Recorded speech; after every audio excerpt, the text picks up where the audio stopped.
As Secretary General of the World Meteorological Organization, I am now sounding the red alert about the state of the climate.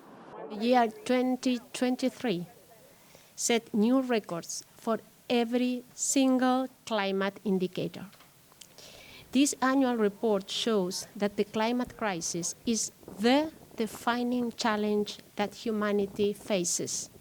It is closely intertwined with inequality crisis, as witnessed by growing food insecurity, population displacement, and biodiversity loss. It is an existential threat to vulnerable populations everywhere, and particularly in the island states.